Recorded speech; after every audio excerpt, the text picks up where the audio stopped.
Let's talk about what we need to do with this garden to maintain it. The number one thing is the gravel and the accessibility for Diana's wheelchair. I just finished weeding the large weeds out of it. That's not something that should be left to a couple times a season. It should be done 5 minutes at a time, and then there won't be a problem with the gravel. This needs to be raked up because we don't want soil here. Soil will not pack, and soil will grow things, whereas the gravel is what we want. So this is the leftover bits and pieces and leaves from last year. Okay, so we got to get a rake and we got to rake those up. There's a couple broken rakes that need handles here. Okay. What this gravel is, it's decomposed granite, crushed stone, crusher run, road base. There's a lot of ways to call it. 1/2 inch minus. 3/4 inch crushed stone is more readily available, which would be fine if you ever needed to replace it. But regarding the weeding, okay, so let's just say we had some grass in it. Now, grass has deep roots, so if I pull some grass, a lot of soil is going to come up with it. So I don't want that to happen with the gravel, because then we'll get potholes. So what I'm going to do if I'm doing it with the gravel is just shake loose what's stuck to any roots that don't come out clean, and then the hole gets filled in again, and then ideally I would tamp it back down, and that'll be fine for the gravel. Other roots will come out clean. There's other ways to weed this. I mean, you could do it chemically. I don't think that's a sustainable and safe thing to do. It also will leave a lot of the roots to come back. You could do it with a propane torch, and it ends up looking really nice, and it goes relatively fast. However, again, you don't kill the roots, so you have to keep doing it.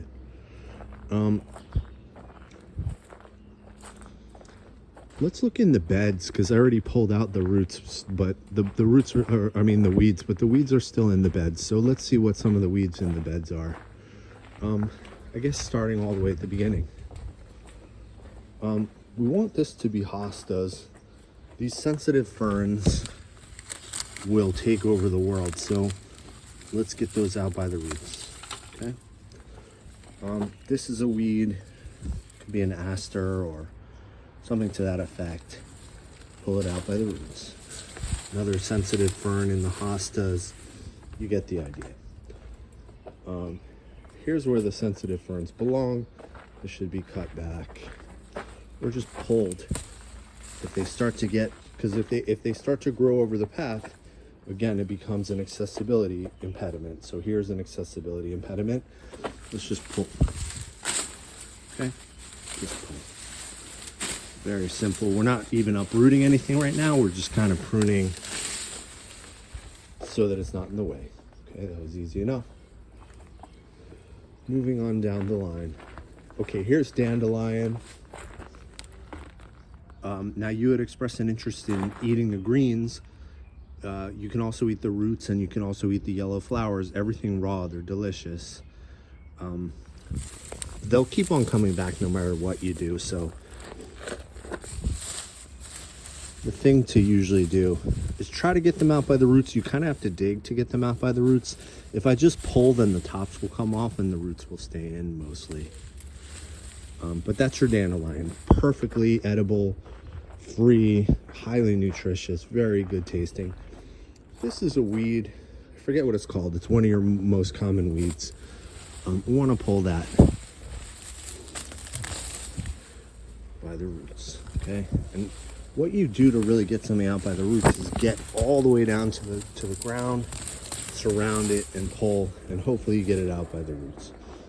But this stuff needs to go. Now this will look similar to some of our other stuff, but I'll show you how to ID that. Now this is a weed. I forget what it is. Maybe a mulberry or something. Let's go ahead and. Good. See, now that root came out clean. We don't have to shake it loose. We got the whole root. It's not coming back.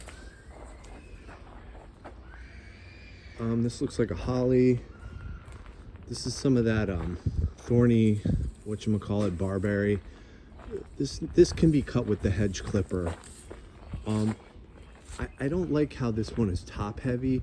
It should be more tapered tapered toward the top, not tapered toward the bottom. So if you do this with a hedge trimmer, try to taper the top, because the stuff down here doesn't get sunlight. We want that out of there. Okay, more dandelion. That's cardoon. That's a good plant. That's a rose that we put in. This looks like that weed that we were talking about before, but it's definitely not. It's actually a very fragrant herb, and if there's any confusion, just crush it up and smell it. This is anise hyssop or agastache. Very good native plant for pollinators. Edible. You can make tea. You can spice things with it. Really good plant, and it'll flower nicely. Looking at what's on the berm, okay, this is a bad weed. These are hibiscus. You know, they'll flower nicely as trees years from now, but you also have 50,000 of them, and you'll never be able to get them out. So let's really get those out by the roots. The hibiscus, it's everywhere. It's got to go. As far as this berm, you know, there's some more dandelion. There's maybe some strawberry from last year, but we had all annual vegetables on this berm last year. I'm recommending it for a pumpkin patch, but I would have to get those pumpkin plants, or really you should ASAP, because it's getting to be summer and then it's going to be too late. So I would plant up the whole berm with pumpkin and then have a huge pumpkin patch come October. That would be amazing. Over here though, to the left of the berm, you have a lot of strawberry. That's these 3-leaf frilly things. And of course there are already some good berries on there. So, you know, be on the lookout for those. It's not the end of the world if they go to waste, because they'll become more strawberry plants. Now this is Turkish rocket. It is edible. Probably should cut the flower stems off after they're done flowering, so that we get new growth, because the new growth is the tender growth, and that's the best thing to eat. It's a perennial kind of arugula. These little seed pods on it are sort of like radish pods. They're edible, but if you wait too long, they start to get kind of hard. Yeah, because I'm tasting it now, and it's like a tiny bit past. It's not as tender as it could be. Next to that is another perennial vegetable. This is the lemon sorrel, really good.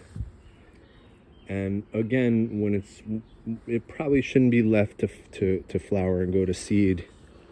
It's nice if they reproduce by seed, and sometimes the flowers are pretty on some of these plants. But if you want lettuce, you don't want it to go to seed, because then it stops producing leaves so readily. But definitely eat that sorrel. What we have here is some people consider it a lawn weed, but it's pretty not invasive at all. It's a violet, so I would leave that alone unless it pops up somewhere where it's killing the accessibility. Now, yeah, see, here's a lot of strawberries. I put in all different kinds of strawberries last year, and so you should have strawberries all year, so be on the lookout for those. See, this is one of those hibiscus. This has to be cut back. It's going to become a jungle. Hostas down here with a little bit of raspberry mixed in. It's probably too shady for raspberry fruit back there though. Okay, getting into the berm, not the berm, but the bed. The best thing we have in this bed, well, there's two good things. One is this clematis flower. Yeah, so just let that trail around back here. You can tie it up wherever you want it, clip it back. Just let it do its thing, and it'll give you these flowers all year. The other good thing that's in this bed is this lovage. This is like a perennial parsley or a perennial celery almost. It's maybe a little bit shady for it. So I don't know, maybe next season, like at the end of the season in the winter, move this to like a sunnier spot over there, or in the other bed to get this lovage. But it should get big and good this year. Before you use it, let it get bigger, because it needs to sort of get strong, but it should get really big and then be really good to use. You can use the ribs like celery. You can use the leaves like parsley. There's nothing else of any consequence in this bed at all. See, earlier I mentioned this weed. This is a very common weed, and what dismays me slightly is that the flowers on it will become seeds, and the seeds will become more weeds for years and decades to come. So the time to pick these things is before they, maybe while they're flowering or before they're flowering, but before the flowers turn into seeds, because then they're just a nightmare forever. So gone. All right. And that was the same thing that I had mentioned over here somewhere. Let's go back and look for it. See, this one hasn't gone to seed yet, but this is the same plant. If there were any confusion, I would just smell it, but nope, that's a weed. Okay, moving down the line. Over here by the rose and the cardoon, there's a little bit of butterfly milkweed. Hopefully that'll get a lot bigger and it'll flower nicely, and you'll get some monarch butterflies on it. You'll definitely get butterflies on this agastache and bees.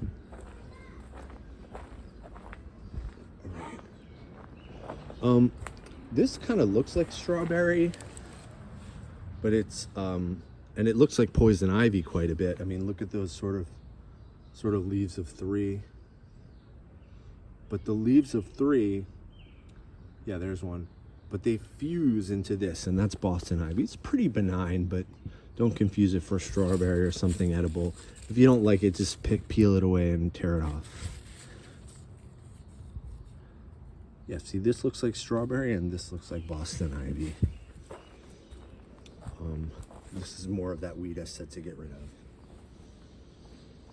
Moving on. Okay, so let's look at the other bed.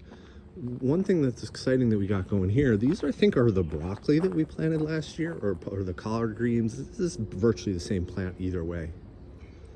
And they're biennial, so we're not going to get really a lot of production from it, like sort of greens wise, I don't think, but because they're going, the second season they go to seed. Now these pods are the seeds, but these pods are young, and when they're young, they're really tasty.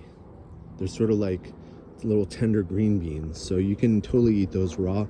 I would advise you to do it soon, very soon, because they'll turn hard and then they'll be like hard beans. Really good. It's like tastes like a tender green bean that is a little bit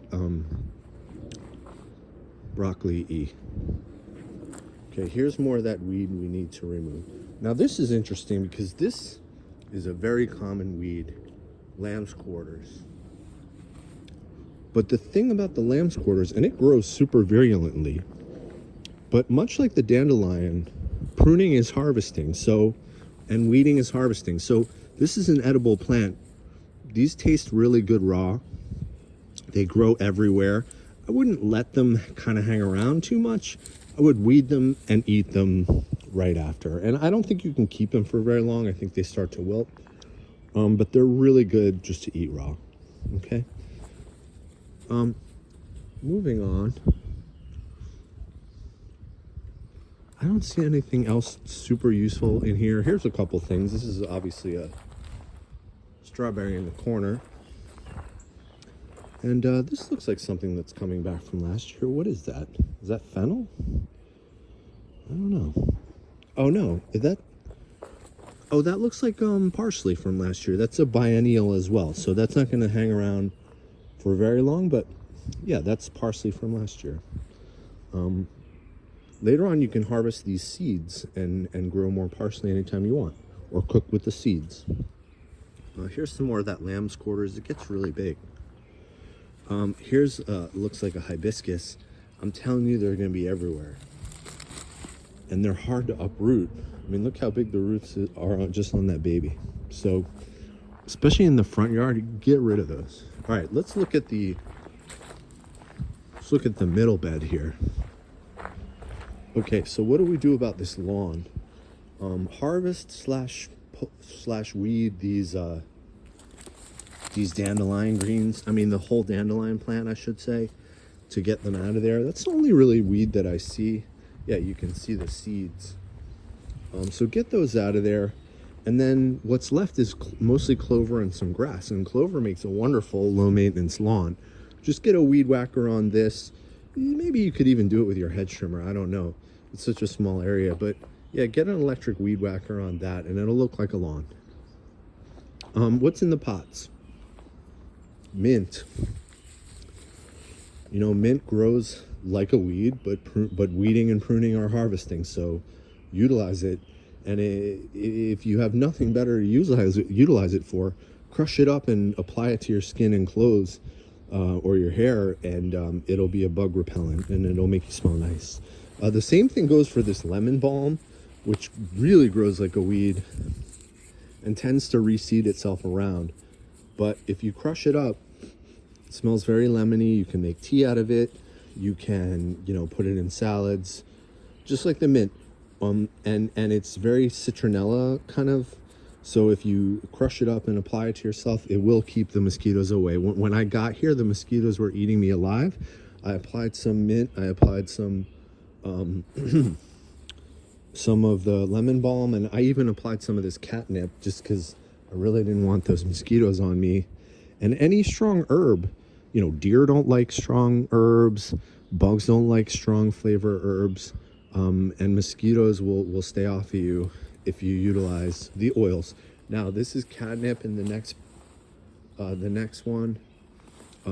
Find somebody with a cat and give them chunks of this, especially when it flowers. The cats absolutely love the flowers. I think it has most of the sort of attractive thing in it to them.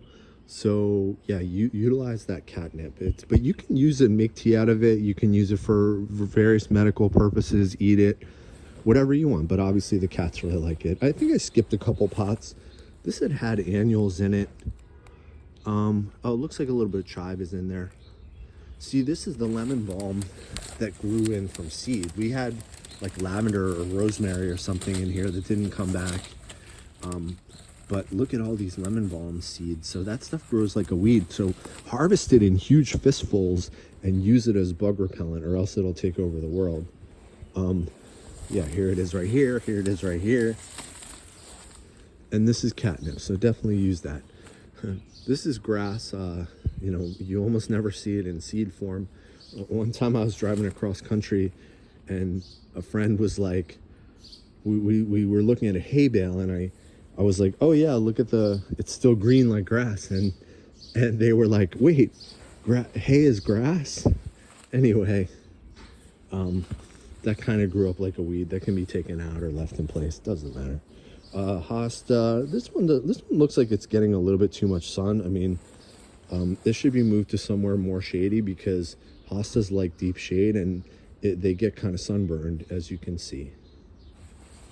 Now here's something that should be left in deep sun, which is sedum. It's a succulent, flowers really nicely, low maintenance. This looks like more regular. Oh, this is something. I forget what it is. I gotta think of what it is. Maybe daylily? Anyway, moving on. It looks like there was probably an annual in this pot. I don't see much. Oh, is this like an onion or something? Yeah, that's leek maybe? Or chive?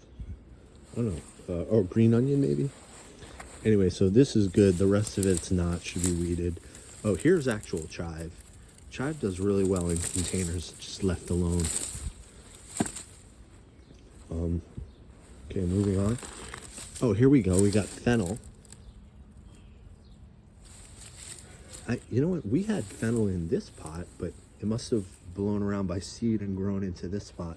So that's cool. That's fennel. This is grass. Should probably get out of this pot. This pot, something could be planted in this pot. It doesn't appear that anything much of anything at all is in that pot. We had like eucalyptus there last year, which is annual. And this is a great specimen. This is a sage. I saw bumblebees all over this earlier, which was great. All right, so looking at what else, I mean, here's another one of those possibly mulberry weeds that wants to go. Oh, I guess we should look at the front. Now, did we look at it? Oh, this here, if Gil agrees, should probably go. It's one of those tree of heavens, the ailanthus. It's a bad weed. If you see any small ones of those, definitely get them out. And this thing is going to become pretty soon too big to even prune. So if I were you, I would cut this way down. It'll leaf out no matter how far you cut it down. The cherry tree, yeah, just clip branches that are in the way. And let's see, I guess that's it for back here. Oh, we do have these pots, you know, and anything here by the foundation, see, these are the hibiscus, and those will grow, those will break the brick with their roots. They're that strong, so get those out soon. This is more of that Boston ivy. It looks like it could be cleaned up in this area, but that's not such a bad thing to have on your masonry. Not like English ivy, which will really wreck your masonry. Okay, so here are these pots. We got some thyme. We've got, yeah, a couple of thymes. Different thyme. Some chive. Oregano. Oh, that lavender's coming back. That's nice. It's like, ooh, peppermint, real nice. Different spearmint is over to the right, and peppermint is there in the box. Different flavor. Keep on doing whatever you're doing with those. All right, let's go out front. Let's see what else is going on. I'm like out of breath. Oh well. Just trying to impart the information. Let's see. All right. That sort of looks like the clematis also. That yeah, see, that should be trained up. That should be trained. It shouldn't be left along the ground. It should be trained up. And then that's the hibiscus. Get that out. That looks like lily. Let's leave that. Oh, there's the aster. Did I talk about aster before? I mean, I tried to pull them all out because they were so virulent in the path. And see how they're already throwing seeds all around. So these are good for pollinators if you had a meadow or something, but these are a horrible weed. So let's get these out by the roots. Okay, the asters, they're going to be growing everywhere, I'm telling you. Now this is more of that common weed I couldn't think of the name of. We want to get that out. Yeah, it's crowding this hosta, and it's going to spread forever and ever if we don't deal with it. We got to get these asters out. They're just, again, they're nice in a meadow, but they'll take over your whole neighborhood. I'm telling you now, attack you in your sleep. Euonymus. This looks like a bunch of weeds. So I would get those away from the euonymus. That's a Carolina jessamine. I don't know if it's in the way. You could just tie it to the railing or clip it off. Probably maybe just tie it to the railing with a little jute. Yeah, this is honeysuckle. So again, if it's getting in the way of the ramp, then cut it back or tie it back. See, here's an example of a weed, hibiscus, that grew into a tree in just a couple of months. So I don't know, maybe you could leave one, but if you leave one, it turns into a million. See, they're here, get those out. They're here, get those out. This is an oak tree, got to get that out. You know, the squirrels bury acorns, and next thing you know, it's an oak tree. A lot of times you pull up the root and the acorn's still attached. More of the hibiscus. Ooh, Easter lily coming back. That's going to be a stunner. This looks like a weed. This is a weed. Could be the aster. I'm not sure exactly what it is, but yeah, weed. Hibiscus weed, hibiscus weed, hibiscus weed. We got to get those out of there. This kind of looks like Black Eye Susan or Echinacea, so we'll leave that. The red maple's doing good. There's a hibiscus weed poking out. What do we have here? Oh, this is a evergreen skimmia, maybe? Japanese skimmia? It may or may not flower. I think you need a male and a female for that to flower. I think that's what that is. But that's a nice shade performer. Hibiscus weed. Here's the butterfly bush. Yeah, let that get nice and big and you'll get butterflies. Cut it back or tie it to the railing as needed. Weeds. Easter lilies. Hibiscus weeds. Yeah, they're bad. Aster weeds. Hibiscus weeds. Oh, and this is a, I forget what it's called already, but it should flower nicely if it hasn't already. Oh, maybe it looks like it already has. But that's a nice evergreen. Aster weed. Okay, so that looks like most of it. Maybe I'll just do one more run, just in case. I hope this has been helpful. I realize we're going on like half an hour, but this will tell you everything you need to know. Please keep this clear. We need accessibility. Everything you need to know about the maintenance of this garden.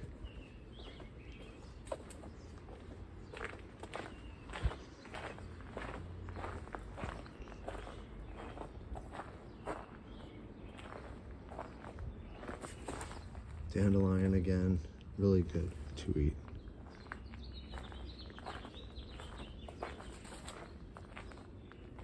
We didn't talk much about the cardoon. The cardoon is just like an artichoke, but you can't really eat the thistle on it.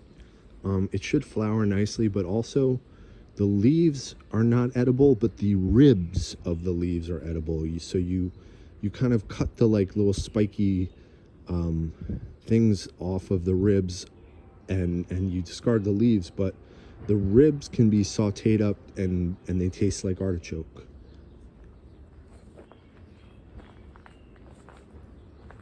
Yeah, can't wait for this hyssop to flower. It's another one that you might be able to apply as bug repellent because it's got a strong scent to bugs that's delightful for us. Is anything else coming back on this berm? Not really. This is more of that sort of violet mixed in with a dandelion. A lot of strawberries. If you find strawberry plants in places you don't want them, then just try to dig them up carefully and plant them someplace you do want them.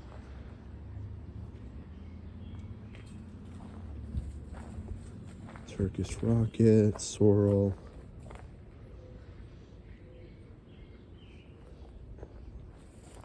Lovage.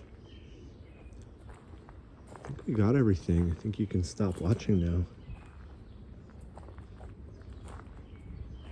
Oh. Well, if you're wondering what this is, it's a native bee house. It's meant for leafcutter and mason bees. Doesn't look like any have been using it. But who knows? They're native bees that don't sting. They don't produce honey. They just do a good job pollinating.